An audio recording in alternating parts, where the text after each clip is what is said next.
by Denerex with conditioners, the serious dandruff shampoo. By Hertz, for business, for pleasure. Nobody does it exactly like Hertz. And by M&M's chocolate candies. The milk chocolate melts in your mouth, not in your hand. A beautiful, clear, sunny day here in Tempe, Arizona. Temperature right now is 65 degrees, and it's expected to reach 72 by game time. A perfect day for football. This is the third time that the Cowboys and the Steelers have played each other in the Super Bowl, making it the most common matchup in Super Bowl history. Pittsburgh won both previous meetings, each time by 4 points. They were good games with some classic moments.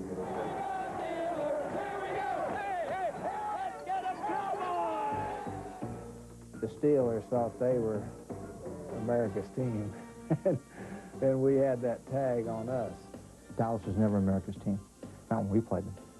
America's team is the team that wins the Super Bowl. When you're in a Super Bowl, and if you don't win it, you sometimes wish you weren't there. Those two games we played with Dallas during that period of time were probably two most exciting games that Super Bowl had seen. Here is Roy Durella now to start Super Bowl number 10. Offensively, we really didn't do much. Lynn Swann was just phenomenal. Lynn really carried our offense by himself that day. For me, the turning point was just making the first catch, coming off a concussion 2 weeks prior to the Super Bowl. The catch along the sideline got my confidence in place, and I was able to go on and make the other catches. Let's go back. The blitz is on for Dallas. The Steelers pick it up. Lynn Swann out there. Caught it! What a catch by Lynn Swann. It's a receiver that really wanted to win a ball game. I mean, he broke our backs. Lynn Swann literally broke our backs. We're friends now, but even today, I'd still like to get him. I'd like to get him across the middle and nail him. And Lynn Swann is open. Got it. Steeler touchdown. They tried to intimidate us, and to some degree, they did. They had to kick a field goal, and he missed, and I went up and patted Roy on the head and said, Roy, you know, thanks a lot. You're the greatest player we have, and was about to run off, and Jack Lambert came up from behind me and threw me down. In the first half, we were intimidated a little bit, and the Pittsburgh Steelers aren't supposed to be intimidated. We're supposed to be intimidated. This is the game ball for the Super Bowl. It's all mine. That loss, even though it was hard to take because it was a close game, it wasn't as devastating as the loss from Super Bowl 13, because going into that game, we felt we were a better team than the Pittsburgh Steelers. Thomas Henderson, the Muhammad Ali now of pro football. Thomas was a great player. Told Bradshaw that he couldn't spell cat if you gave him a C and a T. I was hurt by it, but I couldn't show it. And I couldn't let him know that he got to me, but it really ticked me off. And when I look back on it now, it really burns me. Negative talk about another team will definitely inspire another team, and that's what happened. I think that they came out and they really wanted to prove something. If there's one play that surprised me, it might have been Rocky Blair's touchdown catch. And he got up in the air like he was actually an athlete. It was a breakthrough. It gave us a lead. And it allowed me to continue to speak now for the remaining 20 years thereafter. And they have a 3rd down and 2. And they're behind.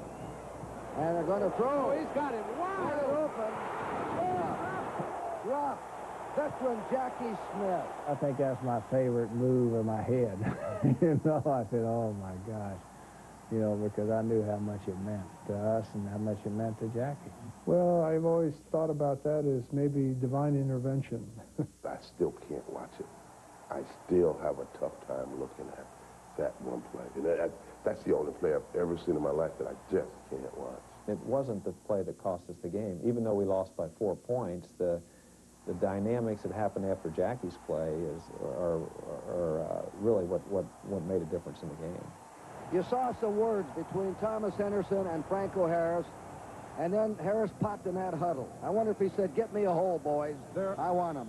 I got in the huddle, and he said, I want the football. Give me the football. The greatest thing that we could have done to Tommy and the Dallas Cowboys at that time was to score a touchdown, was to put that in their face. 3rd and 9.